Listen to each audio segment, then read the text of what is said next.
What is up, YouTube family? Today we are headed into 7 British holidays. I know a few of these have been brought up in previous videos, like the bonfire one.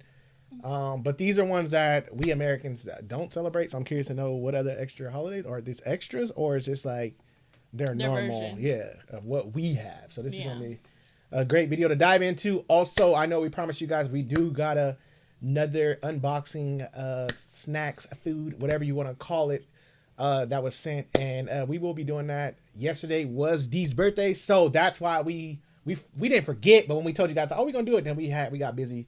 Thank you guys for those who follow me on social media and gave me a happy birthday. Okay, so we already ate a lot and did a lot of stuff. Yeah. So we was like, yeah, this video is not. And those of you that want to send me a coffee or anything on my Amazon wish list for my birthday, all the links are down below in the comment section. Yes. So let's dive in. As a dual UK and US citizen, I'm here to tell you some interesting British holidays that we don't celebrate in the USA. Number 1, Bonfire Night, or Guy Fawkes Night, celebrated every November 5th, commemorates one of history's most spectacular failures. Back in 1605, Guy Fawkes and his Catholic friends tried to blow up Parliament and King James I in what we now call the Gunpowder Plot. Their plan failed when Fawkes was caught red-handed in the cellars beneath the House of Lords with enough gunpowder to level half of Westminster. Now, over 400 years later, the Brits celebrate this failure in the UK by essentially recreating the explosion that never happened. I like how she says celebrate the failure. They celebrating failures. Ain't nothing wrong with that. I ain't even mad at y'all. Celebrate them failures. The irony isn't lost on anyone. They're celebrating the preservation of democracy by creating controlled explosions that pretty much replicates what the plotters intended to achieve. It's wonderfully British irony and logic. Now, the evening itself goes a little like this. British villages and communities are transformed into something resembling like a medieval festival. Community bonfires reach really impressive heights, carefully constructed over weeks by very dedicated volunteers who take their engineering responsibilities very seriously. Wow. Also, it's typically a lot of people who like to blow stuff up. That's crazy. Because I thought she's going to say professionals. She said, but she said engineers. Volunteers. Well, they take their holiday serious. I'm glad they do. You know what? You leave that in America's hands, somebody leaving with missing hands, fingers, probably something blown up. It wasn't in right. If you leave this holiday in the hands of the people, the fire department on standby. The closest thing America has is July 4th when we do fireworks for Independence Day, but we it's know what obviously happens. not the same. Next up is Boxing Day. While Americans Oh, are I thought you typically meant going boxing back like to fighting. work on December 26th, Brits are still fully in the Christmas period. Boxing Day, December 26th, is a full public holiday that extends Christmas into a real 2-day celebration rather than treating it as a one overwhelming, exhausting event. The tradition actually goes back to Victorian times when wealthy families would give boxes of gifts, money, and leftover food to their servants and tradespeople on the day after Christmas. I like that. These servants had worked on Christmas Day to make sure their employer celebrations ran smoothly. So Boxing Day was finally their turn to get a day off and some recognition. So now we all take both days off. There's also the tradition of giving to the poor through churches, making it a day dedicated to charity and gratitude. Modern Boxing Day has kind of evolved, so it's become something that combines sports, family time, shopping, and recovery from Christmas excess all in one day. Football matches typically dominate the afternoon. Their Premier League typically schedules a full fixture list, creating the phenomenon where families abandon Christmas leftovers to crowd into stadiums or cluster around televisions and pubs. Then there are the family walks, which for some people are just an excuse to temporarily escape the relatives who stayed back at the house and to walk off Christmas dinner. Country pubs on Boxing Day experience one of their busiest days of the year. Now, we need to invest. Like, you know what? I'm saying like I can't do it. Right. I was going to say, you can do it. I'm about to incorporate it in my own American life. Like, what you mean? I ain't got to include everybody else. Like, we have now added some traditions in our home. The 26th is still a holiday.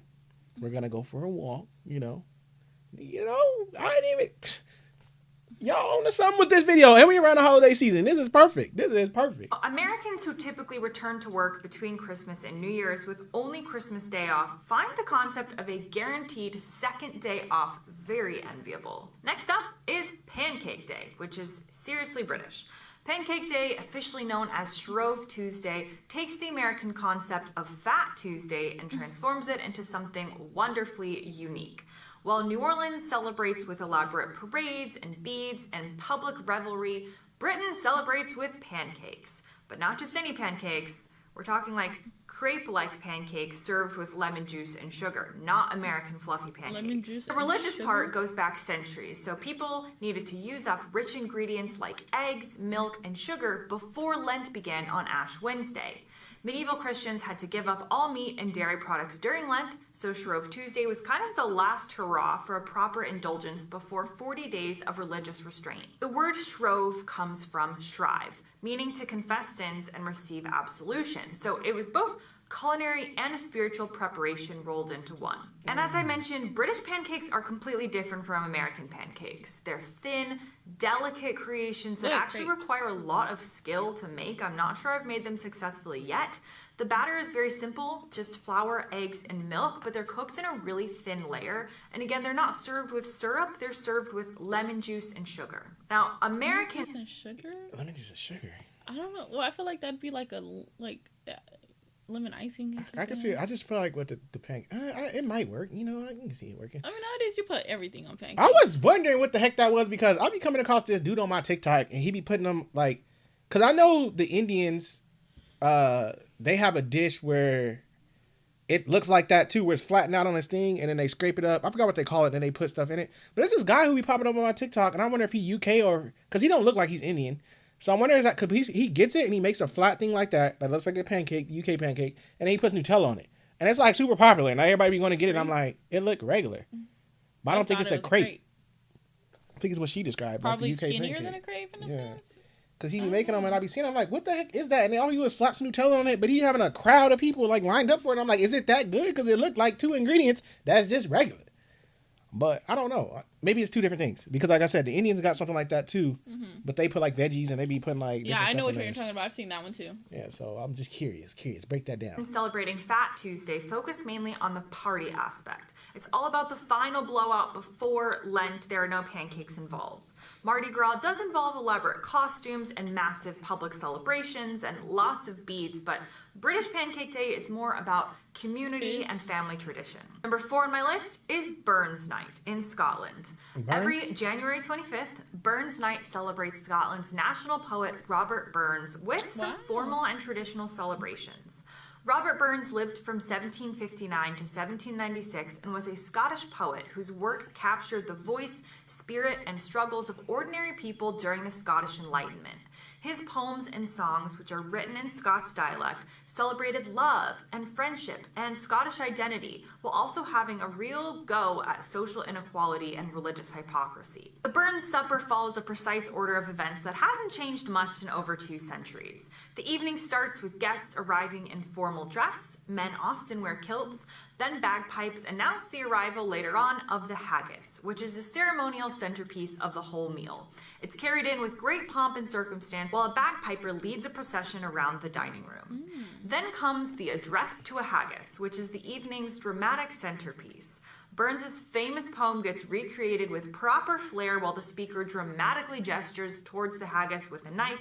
It is eventually cut, and the evening includes multiple toasts and speeches, usually following traditional formats that haven't changed in generations. There's the Immortal Memory, which offers a serious tribute to Burns's life, work, and continuing relevance. Then the Toast to the Lassies lets a male speaker offer witty commentary on women, followed by the Reply from the Lassies, where a female speaker responds with equally sharp wit and usually gets the better of the exchange. There can be additional toasts to absent friends, to Scotland, and to the haggis itself. Americans really don't have anything equivalent to Burns Night. Next on my list is Mothering Sunday.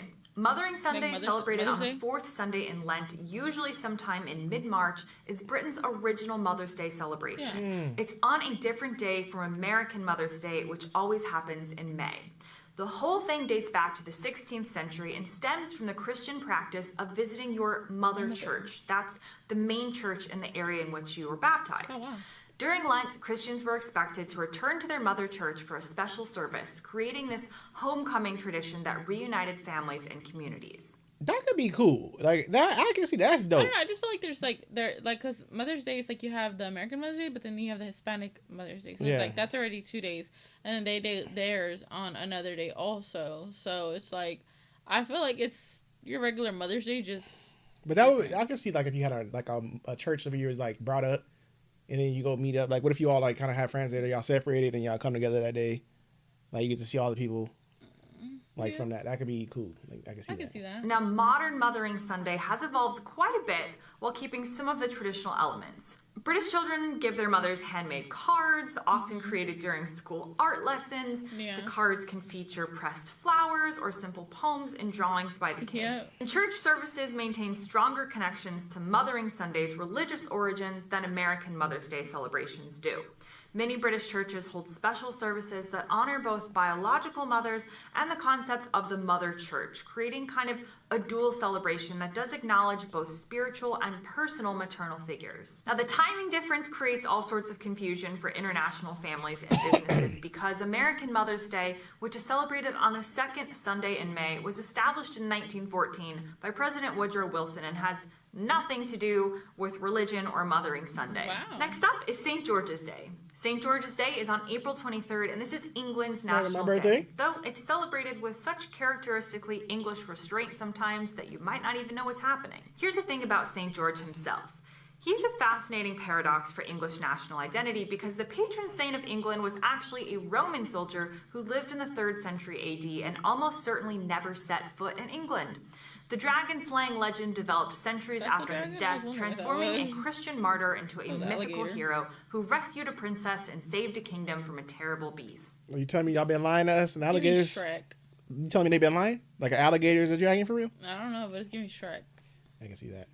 I always wondered, and I just had this conversation with Dee. Like, I always wondered, like, when they go back to history, like, who told, like, who passed it down? Like, some history be, like, so far behind, like, way back. How do we know? Right. It's like, how do you know Who signed this off? 800 AD. Like, how we know? That's BC, so long. That's crazy. AC. That's crazy work. Like, was it just, like, passed down, like, hey, dude, pass it to the next But how you know it's the truth? How you know they didn't change it up? Hey, let them know How you know they didn't add something or take something? Let them know this story is still living on. Let them know Robert III did what he did at this time. Like, what if I did something important and then my stuff ain't getting passed down? Like, he did this on this date. What if they change it and put their own name? That's what I'm saying. I'm just saying, it's too easy. It's too easy. The adoption of St. George as England's patron saint happened during the medieval period, particularly after the Crusades, when English knights brought back tales of the saint's miraculous interventions in battle.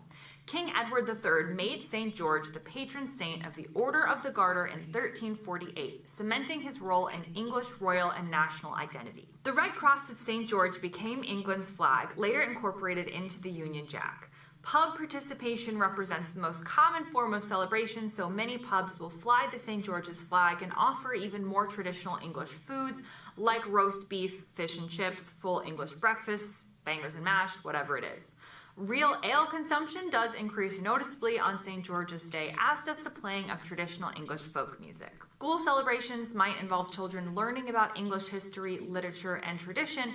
William Shakespeare actually died on April 23rd, which is the same day as St. George's Day, and so there's often connections in schools between England's patron saint and learning about its greatest writer. Now, last on my list, but certainly not least, is the August bank holiday, falling on the last Monday in August and serving as Britain's unofficial end-of-summer celebration. The origins trace back to the Bank Holidays Act of 1871, when Sir John Lubbock created official public holidays for bank employees and, by extension, much of the working population. The August holiday was originally set for the first Monday of the month, but it got moved to the last Monday in 1971 to extend the summer holiday season and give families one final opportunity for summer activities before the school term begins. Seaside destinations in the UK experience one of their busiest days of the year as millions descend upon places like Brighton, Blackpool, Bournemouth, and countless other smaller coastal towns. Beach activities go ahead regardless of the weather. You can't bank on the weather on an August bank holiday. You go ahead regardless. Damn. Children,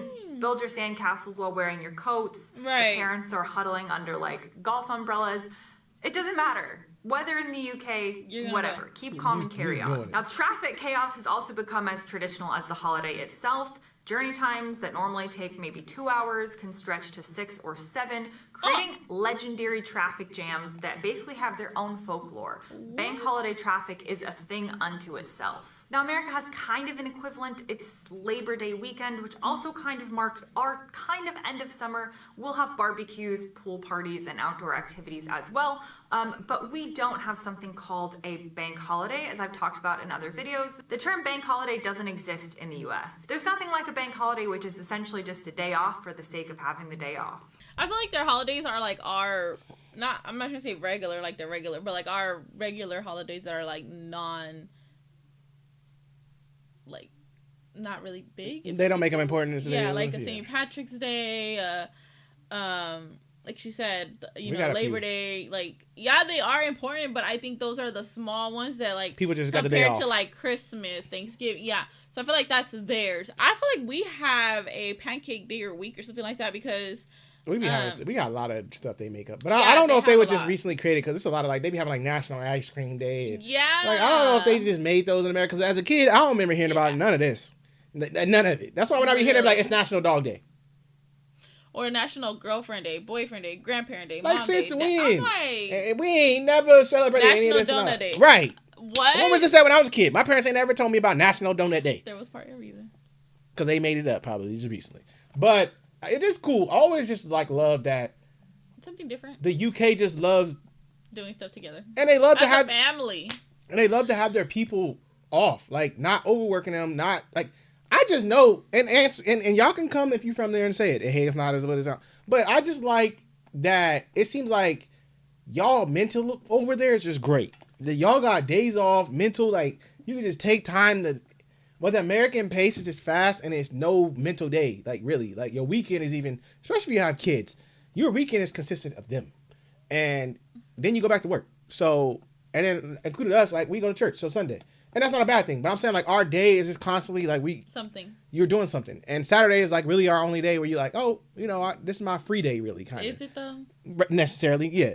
You might have some yard work to do unless you got a lineman. So, I just like how the UK just got days to just... breathe, and have time. Where I feel like America, like they don't believe in none of that. I feel like every day you wasting every minute and every second is a waste. Like you want to lay down for 10 minutes, you just wasted your life. What are you doing with your life? 10 years. Right. That's how they make it seem. 10 minutes is 10 years. So it's just cool to hear this. So and then I'm learning like I'm dead serious. Like I might start incorporating some of this in my day. Like that December 26th. What y'all doing on next? You ever thought about that? Like it is true though, because it's Christmas Day, Christmas Eve, Christmas Day, and then it's like. But you still are kind of like still in the Christmas spirit. Mm-hmm. And it's like it just die after Christmas. And like, no. Dead. Mm-hmm. But and then too, like Christmas is a great holiday, but also it can be overwhelming, because the holiday season is always crazy and chaotic. I don't know for you guys, because you guys probably had the days off to deal with it. But us, as Americans, it does. Like you work up to the 24th, 23rd, 24th, then you got Christmas off.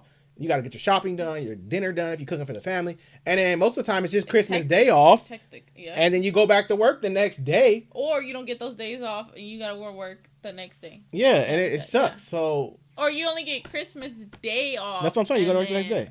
Or get the Christmas Day and the next day, and it's like, well, the holidays already. And then you got to deal with New Year's, and then they give you New Year's Day off, and it's like back to work. So it's like, I don't know. It's like sometimes in American culture, you don't really get to enjoy the holidays. It's just like a day off, like she said. So that's what sucks. But great video. Very good education as always.